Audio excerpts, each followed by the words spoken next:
Yaoundé, la capitale du Cameroun, a eu l'honneur d'accueillir du 21 au 24 juin dernier la 40e Assemblée générale annuelle de Shelter Afrique. C'était une occasion d'échange autour du logement social sur le continent. Nous en faisons le bilan avec le directeur Afrique, le directeur régional Afrique centrale et de l'Ouest de Shelter Afrique. Merci d'être avec nous. Alors, au sortir des travaux, de tout ce qui a été fait à Yaoundé, est-ce qu'on peut dire que la moisson a tenu la promesse des fleurs? On peut dire globalement que les objectifs sont atteints. Sans fausse modestie, dire que toute l'équipe, et surtout l'hospitalité que nous avons rencontrée au niveau du Cameroun, tous ces éléments ont contribué à la réussite de cette assemblée générale annuelle de Shelter Afrique. Dans le fond, il était question de parler des défis du logement sur le continent, de renforcer les mécanismes de production, la production de masse de logements en Afrique, parce que ça fait problème. Est-ce qu'on a avancé dans ce chantier? Je pense que ce chantier a été exploré. C'est comme on le dit, c'est comme work in progress. Donc nous continuons, c'est un chantier sur lequel nous travaillons au quotidien. Donc les résultats qui ont été obtenus au cours de cette assemblée constituent une étape majeure et nouvelle pour la suite des 40 prochaines années que nous aurons à mettre en œuvre les différentes politiques suggérées. Ce qui nous intéresse, c'est la déclaration finale, ce que vous avez appelé la déclaration de Yaoundé. On peut se demander, est-ce que c'est un ensemble de bonnes intentions? Est-ce que c'est des engagements formels? Comment vous percevez les choses? Contrairement à certaines déclarations qui rentrent dans le sens d'une marche de l'institution, nous pensons que la déclaration de Yaoundé, elle est capitale, et puis elle a relevé un certain nombre d'axes qui sont concrets et qui devraient permettre à la population de voir que ce n'est pas seulement un instrument institutionnel, administratif, mais que ça va impacter la vie réelle des populations, aussi bien au Cameroun que dans les 43 autres pays membres que nous avons.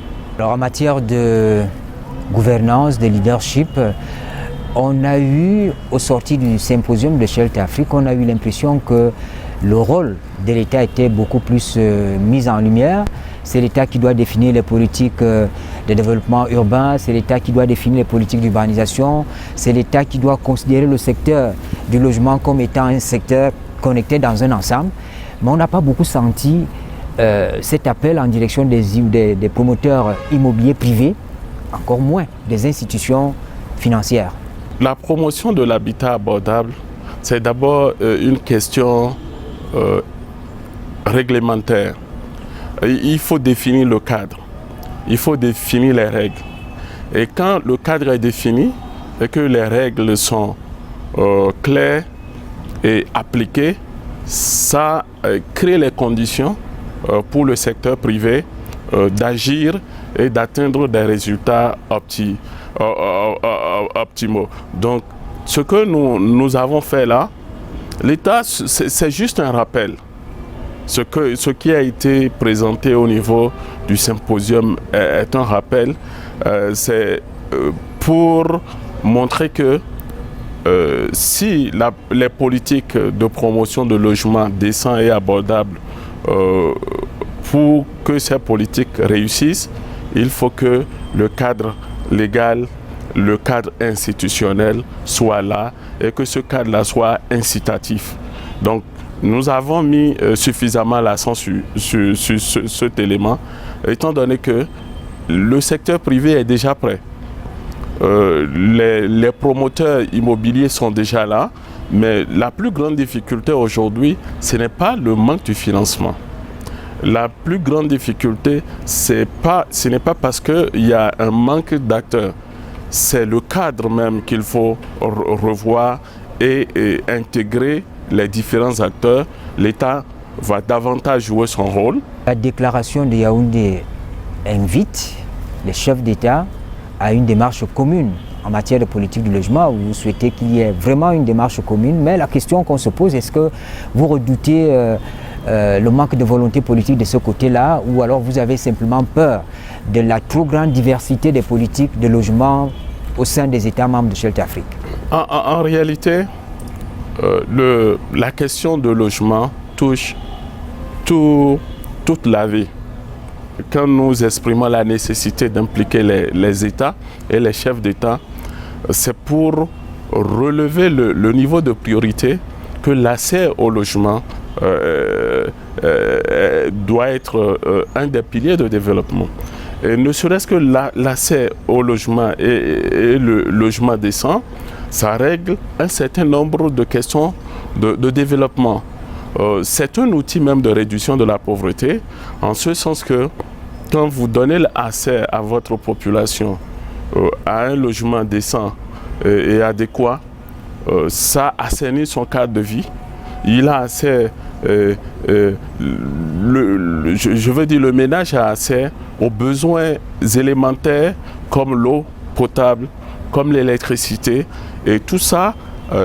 Et puis sans oublier les équipements sociaux que nous intégrons dans le montage des programmes sociaux. Donc du coup, quand on règle le problème de logement, on règle le problème de la famille et on construit des nations très fortes. Et pour construire des nations fortes, qui sont les premiers leaders, ce sont nos chefs d'État. Non seulement nous avons réussi au niveau de l'Assemblée générale de Yaoundé à créer pour la première fois une table ronde qui a mis ensemble les ministres en charge de la promotion de l'habitat et les ministres des Finances. Donc, pour régler le cadre réglementaire institutionnel, ce sont les ministres titulaires, sont les ministres de l'habitat. Maintenant, derrière ça, il faut de l'accompagnement. Et puis, on a forcément besoin des ministres des Finances et de l'économie. Et quand ces deux ministres travaillent en partenariat, si nous avons aussi le soutien des chefs d'État qui savent que l'accès au logement est devenu une priorité au niveau continental, ça change carrément la donne, ça facilite le travail pour tout le monde.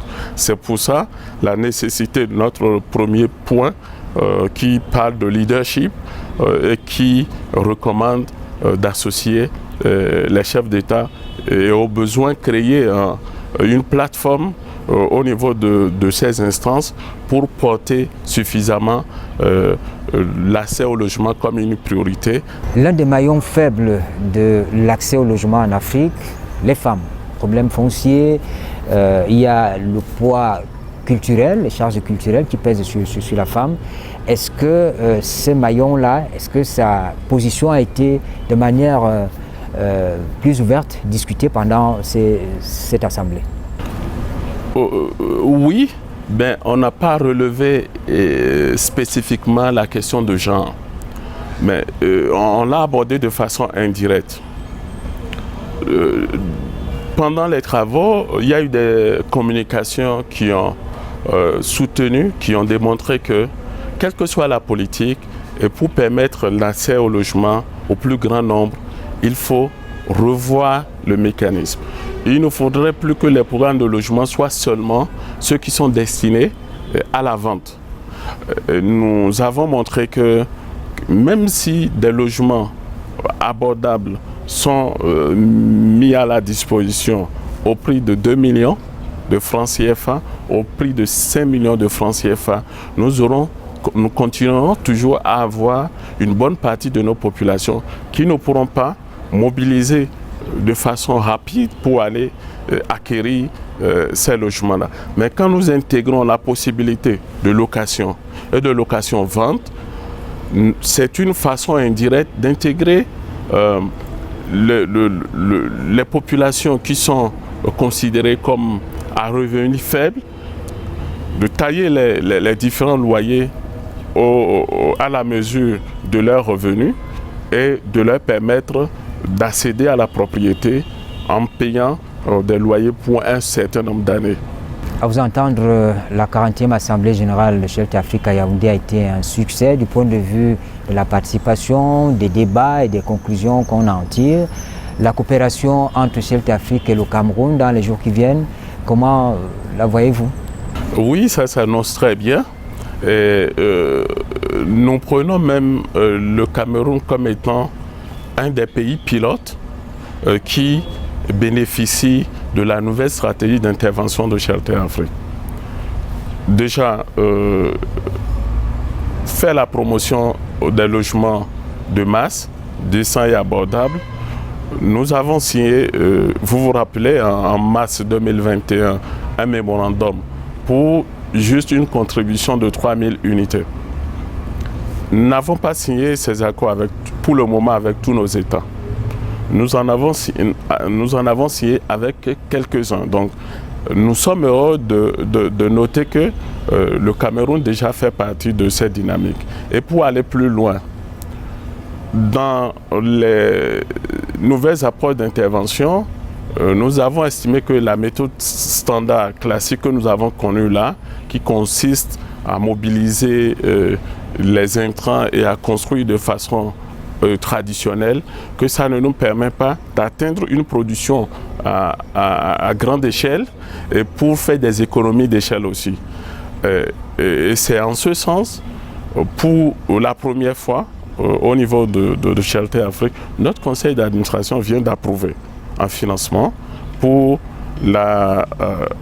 le financement et la construction d'une usine de production de grands intrants pour la construction d'un logement. Monsieur le directeur régional, merci de nous avoir accordé cet entretien. Pour la deuxième fois, nous vous recevons sur le plateau de Politics.